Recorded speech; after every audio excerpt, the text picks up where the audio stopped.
Seems like Canadian news these days is revolving around President Donald Trump. Trump this and Trump that. Trump is now threatening tariffs on Apple products, such as like iPhones, which would increase the cost of phones, but make them made in America. You also have Trump pretty much banning all foreigners from attending Harvard, and then Harvard launching a lawsuit against the president. And there's Canadians that go there, so we're going to be taking a look at that. Also, Canada Post, which has nothing to do with Trump, is making a last-ditch effort with a desperate offer. Please accept our offer because we don't want to go on strike. And yeah, and then there's another very weird story in the mix, but we're going to get to that once we get to that. Welcome back to the channel. Welcome back to another video, everybody. Before we get into it, I do want to encourage you all to hit the like button and subscribe if you haven't already. It does really help grow the channel. And I just got to say, I hope the Oilers win. That first game was really shite, and I don't want to see the Toronto Maple Oilers tank. You know what I'm saying? Like the great chokening of 2025. Like, let's go. We got to bring the Tariff Cup back to Canada. But without further ado, let's get right into the news, shall we? Starting off with a message from today's sponsor. When I prepare my videos, I make sure that I know both sides of the story. That's why I use Ground News, and that's why I've partnered with them. Ground News is a website and app that pulls sources from thousands of different websites across the internet, organizes them by story, and shows you a visual breakdown of the political bias, ownership, and reliability. Take this story that's barely getting any attention to South Korea's bold arms deal to supply Canada with fighter jets and submarines instead of the United States. You'd think something like this would be on the front page, but apparently it's not. Ground News shows us that over 30 sources have covered the actual story. 67% of it is actually coming from the right. Left-leaning media outlets like CBC and Global News do cover the story, but they keep it surface level. Meanwhile, right-leaning outlets like 1945 dig deeper to point out the serious concerns about Canada's vulnerabilities. I actually found the story my favorite spot of Ground News, the blind spot feed, which is where I go to find out which side is or isn't covering the story. Subscribe to my link down in the description or use the QR code on screen to get 40% off the Vantage plan today. That's the exact same plan that I use. Thank you, Ground News, for sponsoring today's video. So I've put some more thought into it. Last night, included in my video, was this piece about Jamil Giovanni, right? Who is Pierre's not so new guy, who had some very strong words to say about ending. He's launching a petition to end temporary foreign worker program. And I thought about it some more. Now, look, we all know Pierre's a great candidate. He's a phenomenal speaker. He's a great debater. This isn't me taking shots at Pierre. But at some point, they're going to have to shift that leader to somebody else, whether that's soon or whether that's later. It's kind of a moot point right now. Joey Tribbiani, a cow's opinion, doesn't matter. But the next person to replace Pierre Poilievre, who's it going to be?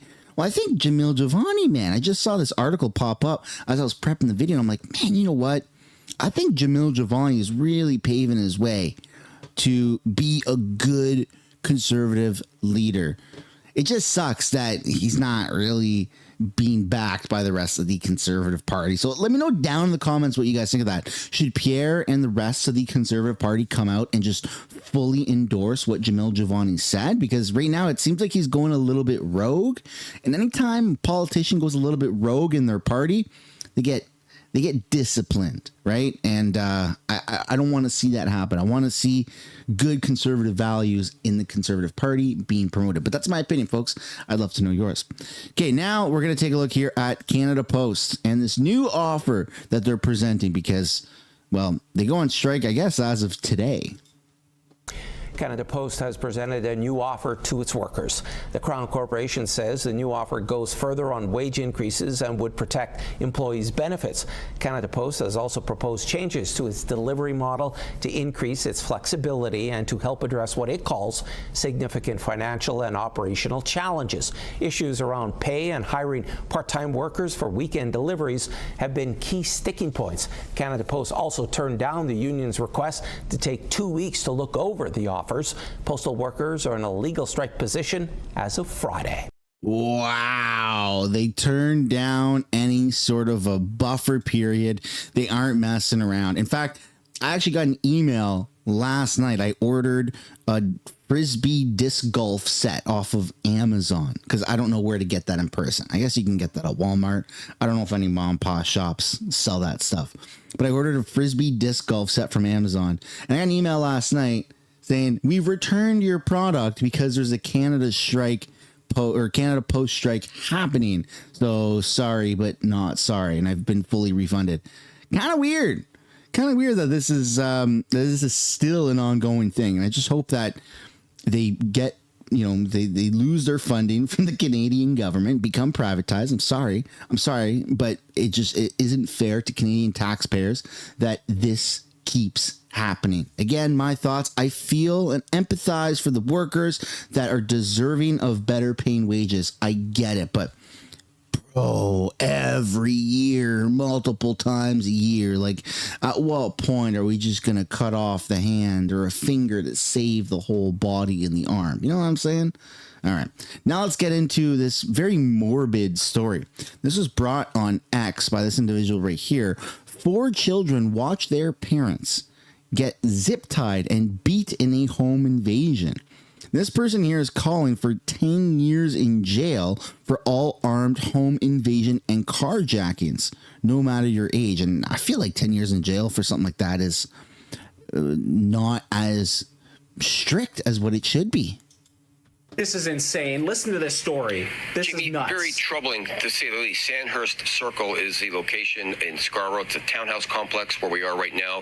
One of the townhomes, the one behind me, was broken into through a home invasion at 2:15 this morning. I'm told there were 10 people inside the home, 6 adults and 4 children. And they were all presumably, zip-tied. at least the 4 children, young children, were sleeping when these multiple suspects entered the home. And you can imagine the fright or how frightened these young kids were when they were woken from their sleep with strangers armed with hammers and one armed with a knife as well. Here's more from the Toronto Police who spoke about what they found when they arrived here just after 2:15 this morning. This is sickening. Just listen. When officers arrived on scene, they did locate the occupants of the residence with their hands zip tied, and they were able to free those occupants. We can imagine how traumatizing this is for the people who were involved. One occupant was transported to hospital with serious but non-life-threatening injuries after he sustained an injury from the hammer. Another occupant did go to a hospital with non-life-threatening injuries. The job is difficult enough for the police for sure, but even more difficult when you have to sit with children and have them recall what they experienced just hours before. Yeah, what's going on in Canada, man?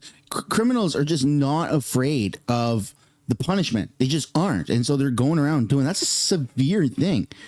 Home invasion, zip tying people while you're armed. Like, I don't think 10 years justifies that crime. I think that it's a significantly worse punishment or harsher punishment. But I'm going to leave that up to you guys in the comments. What should be the punishment to a crime like that? We have to start putting the fear back into criminals' minds. You should not want to commit crime because you know you're going to get away with it. You should fear committing crime because it's bad. Crime is very, very, very bad, and you shouldn't want to do it. But unfortunately, that's not Canada right now, and the elbows up crowd really made that messaging clear that they don't want that. They want criminals back out on the streets. So I think 4 more years of absolute hell is going to be a real big eye-opener for the country. And speaking of eye-opener, for those that missed it, we got to take a look here. The fact that Trump is fully confirmed to attending the G7 summit in Kananaskis. The White House has confirmed that U.S. President Donald Trump will be attending the G7 Leaders Summit here in Alberta next month. President Trump will travel to the G7 Leaders Summit in Canada from June 15th through the 17th. The Prime Minister's office had also signaled that President Trump will be at the summit after their White House meeting earlier this month. Oh my goodness. I'm so happy for us. It's going to be an incredible summit. I mean, it's going to be wild. It's going to be wild. And speaking of wild, the reason I showed that Trump clip is to kind of ease into this next story where Trump is, I hope I have my facts right. Trump is banning foreign students from attending Harvard. He wants only Americans to attend Harvard. And on the screen is a Canadian who is attending Harvard. And now Harvard is suing the Trump administration on foreign student ban? It's kind of a weird story. How are you feeling this morning with everything that is unfolding? Yeah, to say the least, it's been a very stressful 24 hours. There's a lot of unclarity as to what exactly is happening. Right now, we're all waiting for the process to play out in the system. Harvard sued this morning in the District Court of Massachusetts, so now there's ongoing litigation. And as students, we don't really have any individual control over what's happening. So to say the least, again, very stressful, anxiety-inducing, but just trying to take it day by day, hour by hour, and minute by minute. Has the university been keeping you updated? So this morning we received correspondence from the president, Alan Garber, reiterating his support for international students. We also were linked to the official complaint filed in the District Court of Massachusetts. It's a very long document, but very comprehensive, with a strong response from the university. Other than that, we haven't received too much correspondence because it's a very dynamic situation, as you can imagine, very fast moving. And I see what Trump is doing now. Trump is creating this very strong nationalistic policy and nationalist mentality where if you want to operate in America, the land of the free, if you want that American dream, you have to be American. Okay, so what does that mean for other countries? Because you can't just have, an entire country populated with 5 million people, let's just say, be American, right? So Trump is basically, it's my belief, putting out all of these awesome things for America and incentivizing other countries. If you want to be a part of this, you're going to have to let us pretty much acquire you and become a part of America. And so instead of, it's the new age of taking over land. This is like a long game, right? This is a weird theory. I don't know if it's going to work out to be this way or not. But instead of dominating other countries by just literally acquiring their land, Trump is making America seem so good from the inside that if any country wants a taste of that, they're going to have to go knocking on America's door, on Trump's door, and say, please tell us what we can give you so that we can be a part of what you are doing there. And that's how people are going to sell their soul, or how countries are going to sell their soul to America. I'm not saying it's a good plan. I'm not saying it's a bad plan. I'm just kind of seeing it as it's a way to almost acquire other countries that are on the brinks of kind of like a recession without taking over their land through a form of war. It's pretty genius. I don't know if this is true or not, but that's kind of how I'm viewing it. Let me know down in the comments what you guys think. I just kind of came up with that right now as we're watching this clip of the Harvard, situation unravel, because again, Canadians going to school in America and Americans going to school in Canada has been a long-standing tradition for years, forever. And the fact that now that seems to almost be over is like, hold on a second. How is the Canadian government ever going to get students in American schools again? Because there's a benefit from it. America has a good education system with, Harvard and Stanford and stuff like that. Things that, we don't necessarily have the ability to offer in Canada, just based off of sheer resources and people and things like that. So it's kind of interesting to see this all kind of unravel. I don't know if I'm onto something, or I don't know if I, accidentally had a little too much coffee this morning and I'm riding the cuckoo train, but I think I'm onto something. From a legal perspective, are you optimistic about how this may unfold? So I am a law student. I don't want to make any comment on the legality of anything. There's a legal system, a legal process in place that's been very comprehensive and robust over the years. Harvard has sued in the District Court of Massachusetts. It's only been 3 hours so far, so I'm sure there'll be lots of developments over the next days and weeks. Until then, I can't really make any comment as to what would happen, but hopefully that the litigation will proceed quickly, just so that students can receive some clarity on what will be happening. And I mean, we often think, we don't think necessarily of us as being international students going down to the U.S., but we are, and this would have a huge impact on you. How close are you to graduating? So I just finished my second year of law school. I have 1 year of law school left. So I would be about graduating actually this week next year, as long as everything stays in place in the current process. But to your point about Canadians feeling like they're not international students, I'm very proud of my Canadian culture, my Canadian heritage. But we have a strong community here at Harvard in Boston. Again, I can't emphasize this enough. Just to add on to my point that I made, and with this new information that's being said right now, this is why a good relationship with America is so important, and why liberals, almost sabotaging this relationship is so detrimental. America has insane amount of resources across the board, not just natural resources like oil and gas. I'm talking school, I'm talking jobs, right? It's incredible what America has to offer. Don't get me wrong, Canada has that as well, just in a little different way. But going to school in America has never been, even though objectively it is going to a foreign country, it isn't really viewed that way because we've always just had this understanding that we can just trade things, right? Like education, goods, and services. And this is why, not saying things like our relationship with America is over as we know it is so important to avoid that rhetoric at all costs. We should be following suit. Again, maybe I've had too much coffee and I'm riding the cuckoo train here, but we should also do something like this. What America's doing, Canada should almost copy it in its own way. Say, you know what? How about no more foreigners go to school here in Canada? And Canadian schools are for Canadians. We have a good education system. Why not do something like that? What's the harm? Money? Okay, we find money elsewhere. But we should be building for our own people here in Canada first. I don't know if that sounds a little too radical or nothing, but if America's doing it, we should almost kind of be doing it or something similar as well. And on the back end of things, we should be talking with America. Our leaders should be going, hey, okay, we see what you're doing. We're on board with it. But when you do these things to the rest of the world, don't cut us out too. We want to be a part of it. We want to be Canada and America, not America versus the world. That's just my opinion, man. I see where the world is going, and I would rather be real good buddies with the world's superpower and Americans. We've shed blood, sweat, and tears with Americans. We don't view America as a foreign country, even though you need a passport really to get there. I just think that we need to be working better with Americans, right? And it's crazy to me because you don't want to be lumped in with like Italy. Right? Why is Canada being treated like Italy? It doesn't make any sense.